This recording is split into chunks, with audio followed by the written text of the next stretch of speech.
ನಿಮ್ಮ ವಾಹಿನಿ ಇದ್ದಿದ್ದು ಇದ್ದ.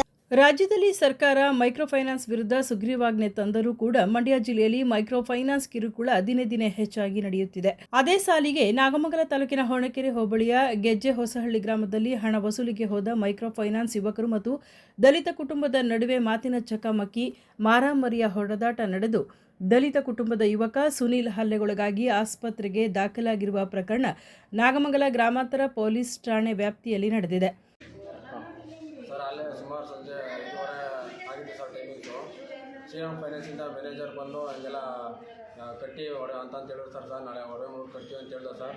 ಆದ್ರೂ ಕೇಳಲಿಲ್ಲ ಸರ್. ಅವರು ತುಂಬ ಹಲ್ಲೆ ಮಾಡಿ ಯಾಕೋ ಹಂಗೆ ಅಂತೆಲ್ಲ ಹಲ್ಲೆ ಮಾಡಿ ಅಲ್ಲಿ ಹೊಡೆದ್ರು ಸರ್. ಹಂಗಾದ್ಮೇಲೆ ಲೇಡೀಸ್ ಎಲ್ಲ ಕವರ್ ಆಗಿ ಕಲ್ಲು ಮರ ಎಲ್ಲ ಎತ್ಕೊಂಡು ಯಾವಾಗ ದಾಳಿ ಮಾಡಿದ್ರು ಸರ್. ಬರಾರಿ ಅವರು ಬೈಕ್ ನಿಲ್ಲಿಸ್ಬಿಟ್ಟು ಹಾಗಾಗಿ ಬೈಕೆಲ್ಲ ಬೆಂಕಿ ಹಚ್ತಾರೆ ಸರ್. ಬರಲಿ ಮತ್ತೆ ಅಂತ ಅಂದ್ಬಿಟ್ಟು ಅದಾದಮೇಲೆ 5-10 ಜನ ಎಲ್ಲ ಕರ್ಸ್ಕೊಂಡ್ರು ಸರ್ ಅವರು.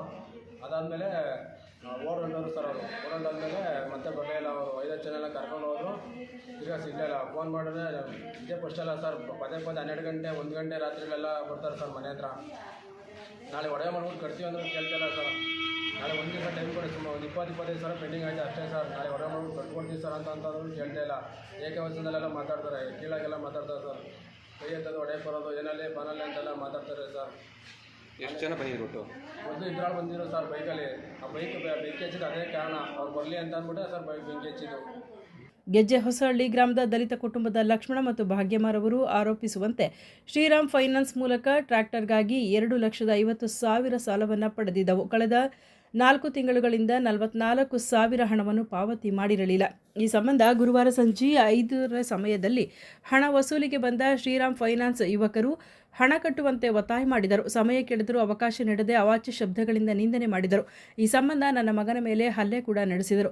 ನಮಗೆ ನ್ಯಾಯ ಒದಗಿಸಬೇಕೆಂದು ದಲಿತ ಕುಟುಂಬ ಮನವಿ ಮಾಡಿಕೊಂಡಿದೆ. ನಾನು ಗೆಜ್ಜೆ ಹೊಸಳ್ಳಿ, ಕಾಂತಾಪುರ ಪೋಸ್ಟು ಗೆಜ್ಜೆ ಹೊಸಳ್ಳಿ. ಶ್ರೀರಾಮ್ ಫೈನಾನ್ಸಿಂದ 2.5 ಲಕ್ಷ ಲೋನ್ ತಗೊಂಡಿದ್ದೆ. ತಿಂಗಳ ಕಂತು ಕಟ್ಕೊಂಡು ಹೋಗ್ತಾಯಿದೆ. ನಾನು ಕೂಲಿ ಮಾಡಬೇಕು, ಕಂತು ಕಟ್ಕೋಬೇಕು. ಗಾಡಿಯಿಂದ ಬದುಕ್ತಿದ್ದೆ ಸರ್. ಕಂತು ಕಟ್ಕೊಂಡು ಹೋಯ್ತಿದ್ದೆ. ಕೂಲಿ ಮಾಡಿ ಕಂತು ಕಟ್ಕೊಂಡು ಹೋಯ್ತೀವಿ. ಗಾಡಿ ಉಳಿಸ್ಕೊಂಡು ಸೆಕೆಂಡ್ ಲೋನ್ ಆಗಿ ಶ್ರೀರಾಮ್ ಫೈನಾನ್ಸಲ್ಲಿ 2.5 ಲಕ್ಷ ಲೋನ್ ತಗೊಂಡಿದ್ದೆ. 2.5 ಲಕ್ಷ ಲೋನ್ ತಗೊಂಡು ಕಂತು ಕಟ್ಕೊಂಡು ಹೋಯ್ತಾಯಿದ್ದೆ. ಇನ್ನು 2 ವರ್ಷ ಕಟ್ಟಿದ್ವಿ, 3 ವರ್ಷಕ್ಕೆ ಹಾಕಿಸ್ಕೊಂಡಿದ್ದೋ. 2 ವರ್ಷ ಕಟ್ಟಿದ್ದೀವಿ, ಇನ್ನೊಂದು ವರ್ಷದ ಕಂತಿತ್ತು. ಅದರಲ್ಲಿ ಇವಾಗ 4 ಕಂತು ಉಳಿಸ್ಕೊಬಿಟ್ಟಿದೆ. ನಂಗೆ ಮನೆ ಇರಲಿಲ್ಲ, ದನ ಕಟ್ಟೋಕ್ಕಳಕ್ಕೂ ಇಲ್ಲ, ವಾಸಕ್ಕೂ ಮನೆ ಇರಲಿಲ್ಲ ಸರ್. ನಾವು ಕೂಲಿ ಮಾಡೋರು. ಹಂಗಾಗಿ ಈಗ ಮನೆ ಕಟ್ಟೋಕ್ಕೆ ಅಂದ್ಬಿಟ್ಟು ಸಂಘದಲ್ಲಿ ಲೋನ್ ಎತ್ಕೊಂಡು ಗೋಡೆ ಹಾಕಿಸ್ಕೊಂಡು ಚಿಟಕಿ ಬಾಗಿಲು ನಿಲ್ಲಿಸಿದ್ದೀನಿ. ಇವತ್ತು ಬಂದು ಲೋನ್ ಕಟ್ಟಬೇಕು, ನನಗೆ ದುಡ್ಡು ಬೇಕೇ ಬೇಕು, ಕಂತು ಹಾಕ್ಕೊಡಿ, 4 ಕಂತು ಹಾಕ್ಕೊಡಿ, ಇಲ್ಲಾಂದರೆ ಗಾಡಿ ತಗೊಂಡೋಯ್ತೀನಿ ಅಂತ ಇದು ಮಾಡಿದ್ರು. ಅದಕ್ಕೆ ಸರ್ ನಾನು ತಿಂಗಳು ಹಿಂಗೆ 10 ಗಂಟೆ ರಾತ್ರಿ 9 ಗಂಟೆ ರಾತ್ರಿ ಎಲ್ಲ ಬಂದು ಕದ ಕುಟುಕ್ತಿದ್ದೀರಿ. ದುಡ್ಡು ಕಟ್ಟೋ ಗಂಟ ಕುಂತಿರ್ತೀರಿ. ದುಡ್ಡು ಕಟ್ಟಾದ್ಮೇಲೆ ಹಿಂಗೆ ಈಸ್ಕೊಂಡು ಹೋಯ್ತಿದ್ದೀರಿ.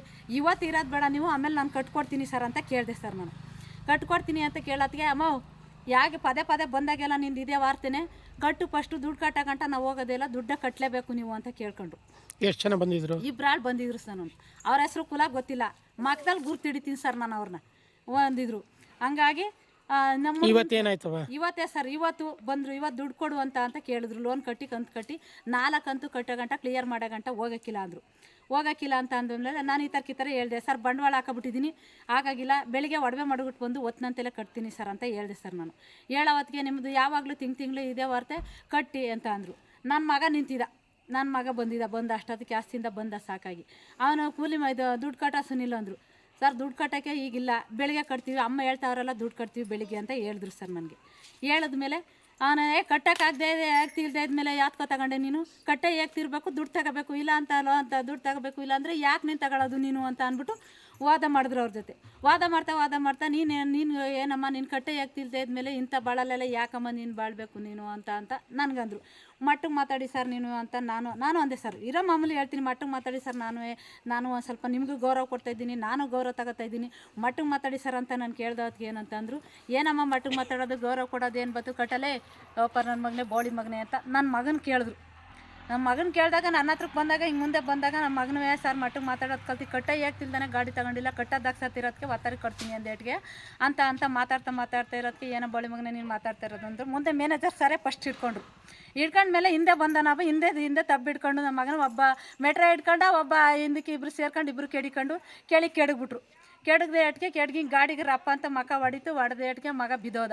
ಬಿದ್ದೋದ ತಕ್ಷಣ ಗದ್ದ ಹೊಡೆದೈತಿ ಮಕ ಹೊಡೆದೋದೇಟಿಗೆ ಮ್ಯಾನೇಜರ ಬಂದು ನನ್ನ ಮಗನ ಏನು ಹಾಕಿ ಬಡ್ಕೊತಾ ಇದ್ದೀನಿ ನಾನು, ಏನು ಹಾಕಿಲ್ಲ ಸುಮ್ಮನಿರಮ್ಮ ಅಂತ ಅವರೇ ಎತ್ತಿದ್ರು.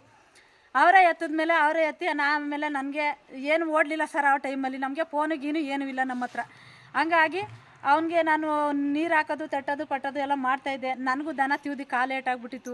ನನ್ನ ತೆಗೆದು ಆ ಕಡೆಗೆ ಬಿಟ್ರು. ಈ ಹುಡುಗಿನೂ ಇವ್ರು ನಾನು ಆರ್ಗಿತಿ ಇವಳು ಇವ್ರನ್ನೂ ತೆಗ್ದು ಆ ಕಡೆ ಕೆಳ್ದ್ಬಿಟ್ಬಿಟ್ರು. ಅವ್ರನ್ನ ಹಿಡ್ಕೊಂಬಿಟ್ರು. ಹಿಡ್ಕೊಂಡು ಹಿಂಗೆ ಬಿದ್ದೋದ. ಅವರೇ ನೀರು ತಟ್ಟಿದ್ರು. ಆಮೇಲೆ ಅಷ್ಟೊತ್ತಿಗೆಲ್ಲ ನೀರು ತಟ್ಟಿ ಆದಮೇಲೆ ನನ್ನ ಮಗ ಅದೇ ಸುನಿ ಅನ್ನೋರನ್ನ ಗೋಮಳೆ ಹಿಡ್ಕೊಂಡಿದ್ರು. ಟ್ಯಾಕ್ಟ್ರಿ ವಿಚಾರಕ್ಕೆ ಅದೇ ಲೋನ್ ಕಟ್ಟಿಲ್ಲ ಅಂತ. ಎಷ್ಟೊತ್ತಿನಲ್ಲಿ ಆಗಿದ್ದು? ಈಗ ಎಷ್ಟಾಗಿತ್ತು? 5 ಗಂಟೆ ಅಲ್ಲೇ 5:15 ಸರ್. ಈ ಲೋನ್ ಕೊಟ್ಟಿಬಿಟ್ಟಿದ್ದೀನಿ ಅಂದ್ಬಿಟ್ಟು ಏನು ಬೇಕಾದ್ರೂ ಮಾಡೋಕ್ಕಾಗ್ಬಿಟ್ಟದ್ರ. ಈಗ ಅಷ್ಟೆಲ್ಲ ದುಡ್ಡು ಕಟ್ಟಿರೋಳು ಇನ್ನೊಂದು ಲಕ್ಷಕ್ಕೆಲ್ಲ ಎದುರ್ಕೊಬಿಡ್ತಿದ್ನ ಸರ್ ನಾನು. ನನ್ನ ಮಗನ ಮೇಲೆ ಕೈ ಮಾಡಬೇಕು ಅನ್ನೋದೇನು, ಇವರೇ ಸೀಜಿಂಗ್ ಇಲ್ಲ ಓಲಿ ಸೀಜಿಂಗ್ ಲೆಟ್ರ್ ಅಲ್ಲಿ ಒಂದು 15 ತಿಂಗಳು ಮುಂಚಿತವಾಗಿ ಕಳಿಸಿದಾರ ಸೀಜಿಂಗ್ ಮಾಡ್ತೀವಿ ಅಂತ. ಸುದ್ದಿ 3 ವಾಹಿನಿಯ ಹೆಚ್ಚಿನ ಮಾಹಿತಿಗಾಗಿ ಸಬ್ಸ್ಕ್ರೈಬ್ ಆಗಿ ಹಾಗೂ ಬೆಲ್ ಬಟನ್ ಒತ್ತಿ.